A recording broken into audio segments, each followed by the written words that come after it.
Hi everyone, in this video we are going to talk about dropshipping.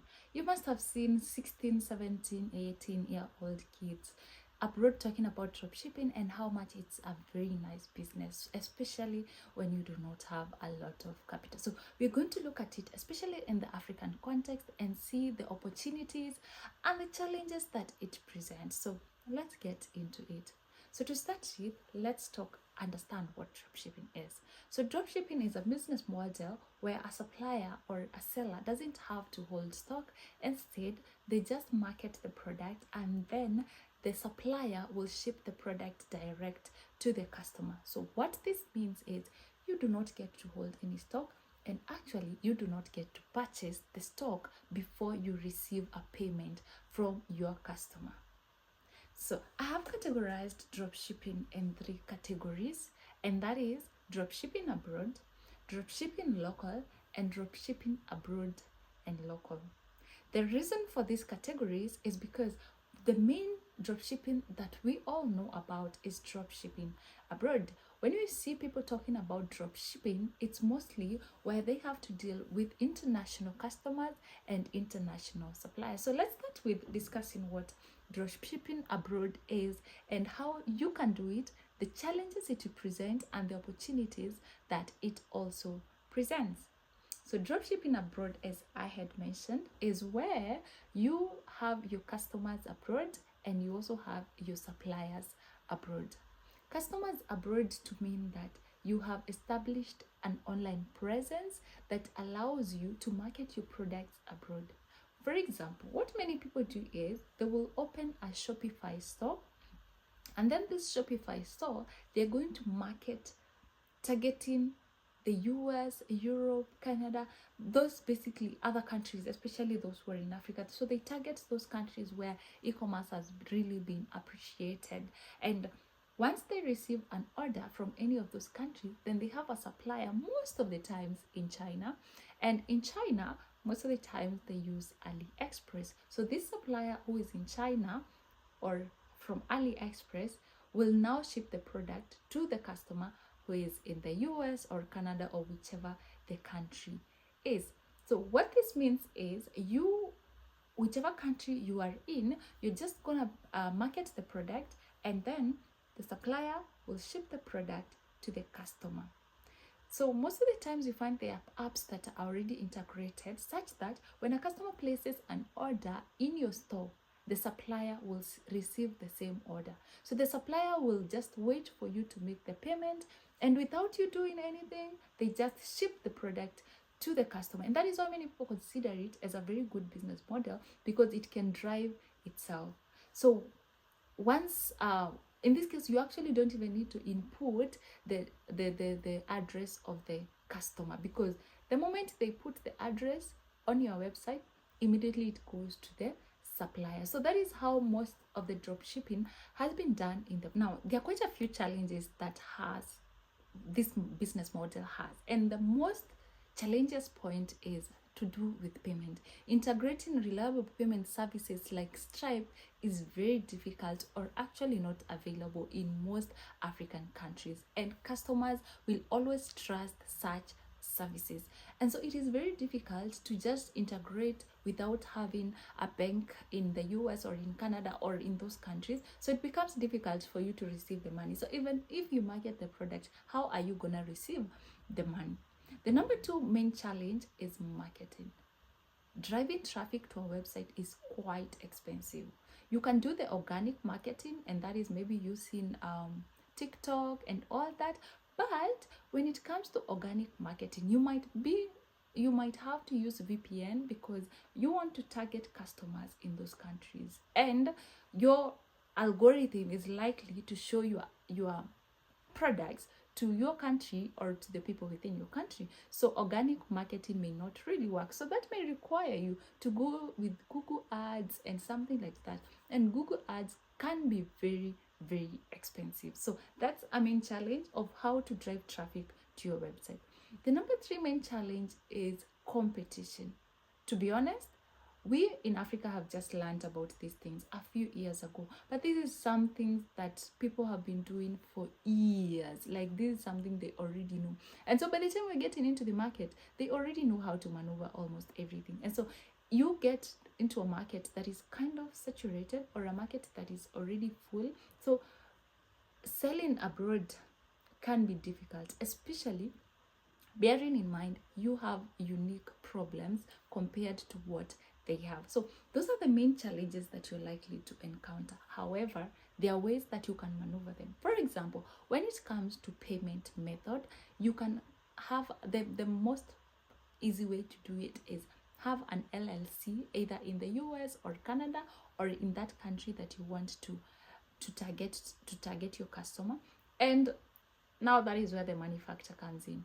It is not free to get an LLC in the US. You need to budget at least $500 for you to have everything sorted out. So it's not as free as you may think. So if you're thinking of going into dropshipping without any cent or without any money, then this dropshipping abroad cannot work for you. And now we go to the number 2 option, and that is dropshipping abroad to local. What I mean with this is you're now targeting customers within your country, but you're getting your products from abroad. Abroad, I mean somewhere like China. And in this case, I honestly would not recommend anyone to use AliExpress, because AliExpress has proved to take quite a long time. So you can use platforms like Shein or Temu, which they have some reasonable kind of delivery time, but it is always good to communicate with your customers if you're gonna delay and all that. So one thing you need to know with drop shipping abroad, rather having suppliers abroad, is you're going to have a challenge with handling returns, because you don't want to tell me that you're going to be returning your products to the supplier. So any return that you receive is going to be a loss on your side. So these are the factors you need to consider when you're talking about drop shipping from abroad to local. And one thing that is really a challenge is lead time. That is the main challenge. People are not so patient to wait, especially from a site that they do not know so well. They're not so patient to wait for a long time. Say, for example, waiting for a whole 1 month. Not everyone is patient to wait for a whole 1 month to receive their product. And in worst case scenario, it can even take more than 1 month. So you need to know how to manage when it comes to delivery times. And maybe you need to gain a lot of trust. Platforms like Takealot and Jumia and those platforms that are well known, customers can easily wait, but of course with them they don't even wait for that long. Maybe Jumia they do, but here's the thing, a website that is not well known, you might end up finding your name all over the place, all over the internet, being called a scammer if you do not deliver in time. So you must be cautious of that. And number 3, which is my favorite, and I think this is the way to go, is drop shipping local. Here's the thing, most of these products that we get abroad, some of them are available local.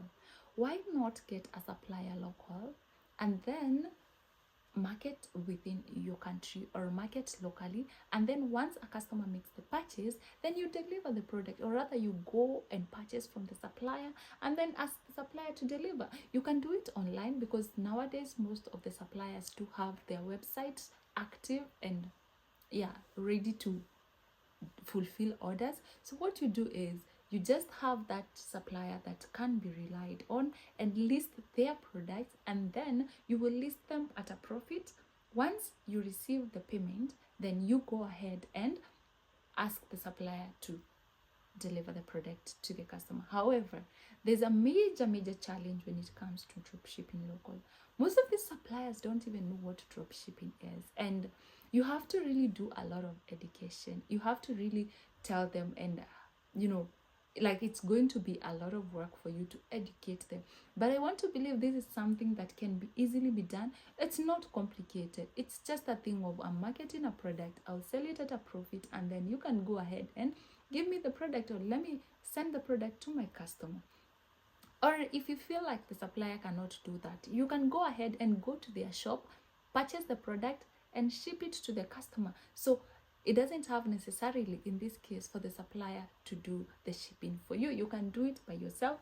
But the good thing with this is that you will not have incurred any cost in terms of stock. The only cost you will incur is the cost of marketing, because marketing, you may have to create a website, or if not a website, you may have to do Google ads, or maybe you do organic or word of mouth, Facebook Marketplace, WhatsApp, or whichever way. It may be costly for you. So these are the costs that you may have to incur. But when it comes to stock, you're not going to incur any expense. Here's the trick that many people use.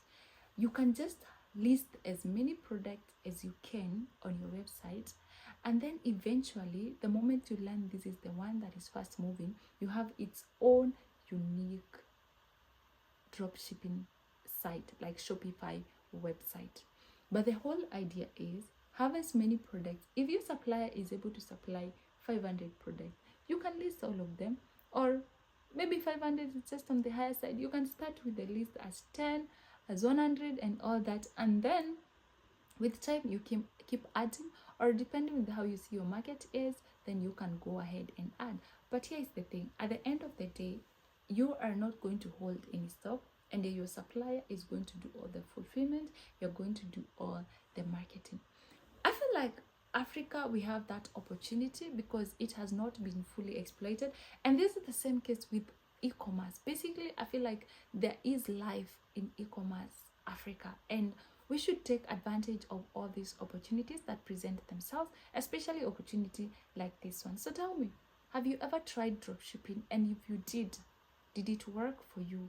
And what advice will you give someone who is seeking to start dropshipping in Africa? Would you advise them to dropship local or abroad?